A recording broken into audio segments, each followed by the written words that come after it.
Hello बच्चों, इस video के अंदर हम बात करेंगे 50 प्लस मार्क्स के स्ट्रेटेजी के बारे में। और आज हमारा चल रहा है डे 2। डे 1 में हमने बात की थी 2 टॉपिक्स पर और आज भी हम बात करेंगे 2 टॉपिक्स पर इस चैप्टर के अंदर आप लोगों को 10 प्लस मार्क्स मिलेंगे। कल के टॉपिक के अंदर जब बात किया था तब आपको 11 प्लस मार्क्स की स्ट्रेटेजी बताई थी।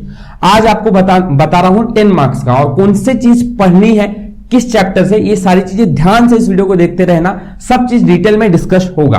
तो आज हमारे 2 टॉपिक जो है डेली चैलेंज के, वो है काइनेटिक थ्योरी ऑफ गैसेस, जिसका वेटेज एचएससी बोर्ड में 6 मार्क्स का है। और दूसरा हमारा टॉपिक है dual nature of radiation and matter. और इस टॉपिक का एचएससी बोर्ड में बच्चों वेटेज होता है 4 मार्क्स का। ठीक है, टोटल इन 2 चैप्टर्स को अगर आप अच्छी तरह से प्रिपेयर करते हो तो 10 मार्क्स मिलते हैं। इन सबको अच्छी तरह से क्या क्या प्रिपेयर करना है, चलो डिस्कस करते हैं। देखो बच्चों, अगर काइनेटिक थ्योरी ऑफ गैसेस से बात की जाए तो अगर आप प्रीवियस ईयर क्वेश्चंस पे देखोगे ध्यान से, ठीक है, तो ऑब्जर्वेशन में ये समझेगा कि इस चैप्टर से डेफिनेशंस की वेटेज ज्यादा है कंपेयर टू उसके लॉन्ग क्वेश्चन से। ठीक है, तो आपका सबसे पहला प्रायोरिटी अगर एचएससी बोर्ड में केटीजी चैप्टर्स में कुछ होता है तो वो है आप लोग सारे इस चैप्टर के डेफिनेशन को अच्छी तरह से तैयार करो। अब कौन से इंपॉर्टेंट डेफिनेशंस है एक्चुअली, अब डेफिनेशंस एक तो आसान है इसलिए इसमें कोई इंपॉर्टेंट पर ध्यान मत दो, कोई भी डेफिनेशन आ सकता है। कौन से प्रिपेयर कर लेने हैं, देखो लिख लो। Coefficient of absorption, reflection and transmission, then coefficient of emission, Wien's displacement, Stefan Boltzmann law and Kirchhoff's law of radiation. ये सारे डेफिनेशन जो है इस चैप्टर के, ये आपको सारे प्रिपेयर कर लेने हैं अच्छी तरह से, सबसे पहला काम। दूसरा, इसके साथ अगर आप इस चैप्टर के अंदर और कोई इंपॉर्टेंट फैक्टर देखोगे तो वो जो है वो रिलेटेड विथ आपके डायग्राम से है। इस चैप्टर के अंदर डायग्राम का ये जो perfectly black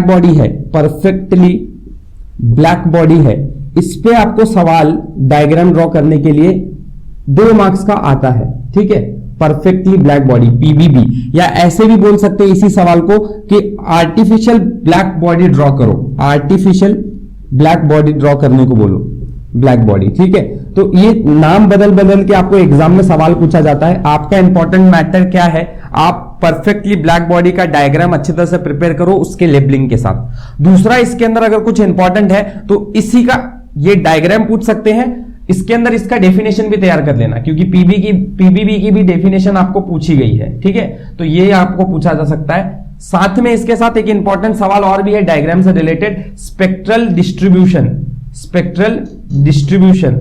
of black body, spectral distribution of black body, ये आपको एक सवाल पूछा गया है। ठीक है, और आगे भी एग्जाम्स में आ सकता है, या तो ऐसे भी सवाल पूछ सकते हैं कि explain the spectral distribution of black body and draw it's graph. तो ग्राफ ड्रॉ करने को बोला जा सकता है और साथ साथ इसको एक्सप्लेन करने को भी बोला जा सकता है। तो आपको इसका डायग्राम या ग्राफ और इसके साथ साथ इसका एक्सप्लेनेशन, ये दोनों पढ़ लेना है। ये दोनों एग्जाम्स में आ सकते हैं 2 मार्क्स के लिए या 3 मार्क्स के लिए किसी। ठीक है, फिर अगला इस चैप्टर में एक आरएमएस वेलोसिटी का डेरिवेशन है, आरएमएस वेलोसिटी का। ठीक है, CRMS is equal to √3RT/m। इसका एक ही इंपॉर्टेंट डेरिवेशन जो है वो लगता है 2 मार्क्स के लिए या 3 मार्क्स के लिए आपको पूछा जा सकता है, या इस पे न्यूमेरिकल आ सकता है। न्यूमेरिकल्स के ऊपर कोई श्योरिटी नहीं है, पर इस चैप्टर के अंदर कुछ इंपॉर्टेंट है तो इनके डेफिनेशंस और ये 2 डायग्राम्स, इन पे रिलेटेड सवाल आपको मिल सकता है, कोई ना कोई 2 या 3 मार्क्स के लिए सवाल यहां से आ सकता है। ठीक है, तो केटीजी के अंदर ये कुछ इंपॉर्टेंट पॉइंट्स थे, इंपॉर्टेंट कॉन्सेप्ट्स थे, जिसपे सवाल आपको एचएससी बोर्ड में बार बार मिल रहा है और 2024 में भी मिल सकता है। आई होप सो ये सारा पॉइंट आपको क्लियर हुआ है। अब बढ़ते हैं अपने जल्दी से नेक्स्ट चैप्टर की तरफ, which is dual nature of radiation. ठीक है, इसका स्क्रीनशॉट लेना है तो लो जल्दी से, और स्टार्ट करना है आज के आज ये चैप्टर कंप्लीट करना है। 9 बजे इस वीडियो को देख लेना है। अच्छा, इसके नोट्स अगर आपको चाहिए तो टेलीग्राम ग्रुप को ज्वाइन करो, उसमें मैंने सारे फ्री नोट्स अवेलेबल करके रखे हुए हैं। अब तक 10 से 11 टॉपिक्स 12 टॉपिक्स के नोट्स मैंने डाल दिए हैं वहां पर। ठीक है, चलो अभी आते हैं अपने नेक्स्ट चैप्टर की तरफ, which is dual nature of radiation. ठीक है, अब देखो ये ड्यूअल नेचर ऑफ रेडिएशन है तो छोटा चैप्टर, पर ये है इजी चैप्टर। इधर से अगर आप 4 मार्क्स बोलोगे कि नहीं प्रिपेयर करने जैसा है, 4 मार्क्स में क्या हो जाएगा, तो ये चैप्टर 4 मार्क्स का है, लेकिन इस पेपर को खोलो थोड़ा प्रीवियस ईयर और देखो कि किस तरह के क्वेश्चन यहां रिपीट हो रहे हैं। सबसे पहला अगर मेरा ऑब्जर्वेशन जो है, इस पे आपको diagram construction and working, diagram construction and working, ये आपको कौन से कर लेने हैं? ये आपको पहला तो आपको परफेक्ट फोटो इलेक्ट्रिक इफेक्ट का कर लेना है, फोटो इलेक्ट्रिक इफेक्ट पहला आपका तैयारी ये होना चाहिए।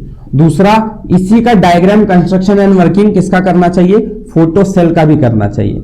देखो दोनों ही सिमिलर टाइप के वर्किंग और कंस्ट्रक्शन रखते हैं, इन दोनों का ही कंस्ट्रक्शन और वर्किंग सेम है, दोनों के डायग्राम में फर्क है, इसके भी और इसके भी। 3 मार्क्स के लिए सवाल आ सकता है, डायग्राम कंस्ट्रक्शन और वर्किंग को पूछ सकते हैं इन लोग, फोटो इलेक्ट्रिक इफेक्ट का भी या फोटो सेल का भी। ठीक है, इसको प्रिपेयर करना है 3 मार्क्स के लिए। और अगर आप एचएससी बोर्ड में कुछ क्वेश्चन देखोगे, अगर इस चैप्टर से कुछ आया है तो इसी का सवाल आपको बार बार पूछा गया है। इसके बाद इस चैप्टर के अंदर कुछ इंपॉर्टेंट है तो इसके कैरेक्टरिस्टिक्स, फोटो इलेक्ट्रिक इफेक्ट के कैरेक्टरिस्टिक्स ऑफ पीईई मतलब फोटो इलेक्ट्रिक इफेक्ट, तो इनको प्रिपेयर करना है। सिर्फ 2 मार्क्स के लिए 4 पॉइंट पूछेंगे, कोई भी 4 तैयार कर लो। इसके बाद इस चैप्टर के अंदर इंपॉर्टेंट जो है वो है इसके डेफिनेशन। अगेन इस चैप्टर से भी डेफिनेशन बहुत पूछे गए हैं। कौन से डेफिनेशन इसमें पूछे जा सकते हैं आपको? एक तो आप पहले ये कर लो कि वर्क फंक्शन का डेफिनेशन क्या होता है, वर्क फंक्शन। फिर इसके बाद थ्रेशोल्ड वेवलेंथ, क्या बोल रहा हूं, थ्रेशोल्ड वेवलेंथ, ठीक है। फिर इसके साथ थर्ड जो है इसके अंदर आप स्टॉपिंग पोटेंशियल कर लो, स्टॉपिंग पोटेंशियल, ठीक है। और आप इसके साथ साथ दूसरा एक पॉइंट कर सकते हो, work function, threshold wavelength, stopping potential.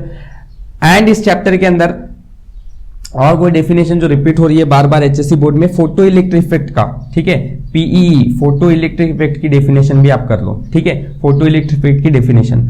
और अब डी ब्रोई वेवलेंथ पे डेरिवेशंस तो कम आए हुए हैं, ठीक है, लेकिन आप इन सब फैक्टर्स को डेफिनेशंस के पॉइंट ऑफ व्यू से, characteristics of photo electric effect और इसके साथ इसका डायग्राम कंस्ट्रक्शन वर्किंग, इतने तो पार्ट आप प्रिपेयर करो।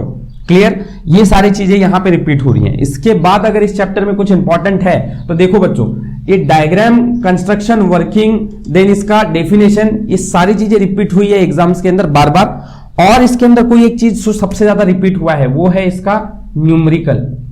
किस न्यूमेरिकल की बात कर रहा हूं मैं? तो इस चैप्टर के अंदर आप लोग अगर फोटो इलेक्ट्रिक इफेक्ट के, है ना, एनर्जी के बारे में, energy E is equal to h nu होता है ये, और दूसरा आपका nu must be greater than nu naught, ये 2 पे रिलेटेड आपको सवाल एचएससी बोर्ड में बहुत बार बार पूछा जाता है।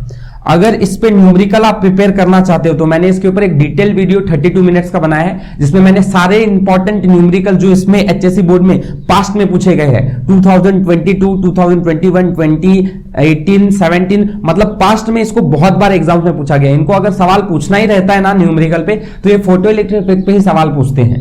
तो इनको इस वाले कंसेप्ट को मैं 100% तो बोलता नहीं हूं कि एग्जाम में आ ही जाएगा, पर प्रिपेयर करो क्योंकि एचएससी बोर्ड में बहुत बार इसी रिलेटेड कंसेप्ट को पूछा गया है। ठीक है, इसका वीडियो आप देख सकते हो, आपको इसका वीडियो मिल जाएगा इंपॉर्टेंट न्यूमेरिकल के सीरीज के अंदर। ठीक है, चलो, तो ये सारे पॉइंट्स आपको इस चैप्टर से करने हैं कंप्लीट। चाहिए तो स्क्रीनशॉट ले लो, और इसके बाद आपके 4 मार्क्स प्रिपेयर करने में आपको ज्यादा टाइम नहीं लगेगा।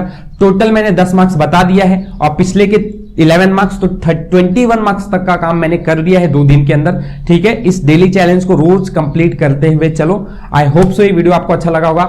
अच्छा लगा है तो लाइक, शेयर एंड सब्सक्राइब जरूर करना है। थैंक यू फॉर वॉचिंग, मिलते हैं अपने नेक्स्ट वीडियो के अंदर।